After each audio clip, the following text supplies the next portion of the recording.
Hello बच्चों, let's read the question. Question says if A vector equal to B vector plus C vector, B vector cross D vector equal to 0 vector and C vector dot D vector equal to 0 vector, then D vector cross A vector cross D vector upon ये D vector square को हम क्या लिख सकते हैं बच्चों, magnitude of D vector square is equal to, option है हमारे पास A vector, B vector, C vector and D vector. Solve करते हैं बच्चों क्वेश्चन को।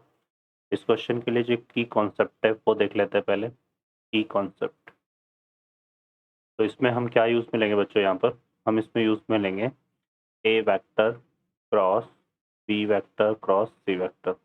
ये किसके इक्वल होता है बच्चों, ये इक्वल हो जाता है A vector dot C vector into B vector minus A vector dot B vector into C vector. ठीक है, तो सॉल्व करते हैं क्वेश्चन को।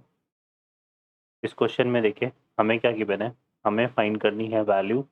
यहाँ पर एक तो हमें गिवन है इसमें क्या, A vector equal to B vector plus C vector. ठीक है, और B vector cross D vector equal to 0 given है, तो इनका यूज में लेंगे यहाँ पर। तो इसके लिए देखो यहाँ पे हमें इसकी वैल्यू फाइंड करनी है।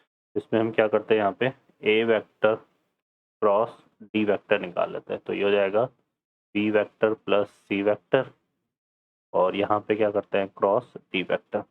इसको क्या लिख सकते हैं हम, ये हो जाएगा B vector cross D vector plus C vector cross D vector. ठीक है, B vector cross D vector की वैल्यू क्या गिवन है बच्चों, 0, तो ये तो 0 आ जाएगा। तो यहाँ से हमारे पास आ जाएगा A vector cross D vector equal to C vector cross D vector. ठीक है, अब इसमें हम क्या करते हैं, यहाँ पे इसका डी वेक्टर के साथ क्रॉस करा देते हैं, तो A vector cross D vector equal to ये हो जाएगा D vector cross C vector cross D vector. इसको सॉल्व करेंगे, यहाँ से देखो क्या आएगा, D vector dot D vector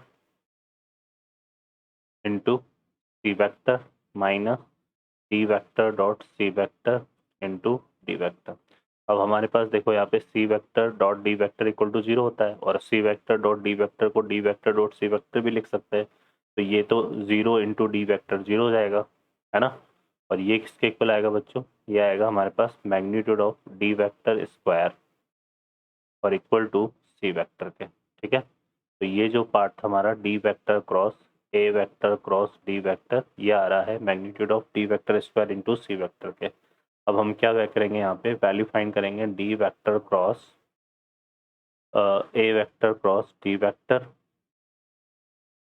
upon, और ये जो डी वेक्टर स्क्वायर है इसको हम क्या लिख सकते हैं, magnitude of D vector square. तो इसको यहाँ पुट कर देते हैं, तो यहाँ से देखो ये किसके इक्वल आया था हमारे पास, magnitude of D vector square into C vector. ठीक है, upon magnitude of D vector square into C vector upon magnitude of D vector square. इससे ये कैंसिल होगा, तो this result will be C vector. ठीक है, तो ये हमारा किसके इक्वल आ जाएगा, सी वेक्टर के। ऑप्शन में देखेंगे तो C option is the correct answer. Okay बच्चों, I hope you understand well, best of luck, thank you.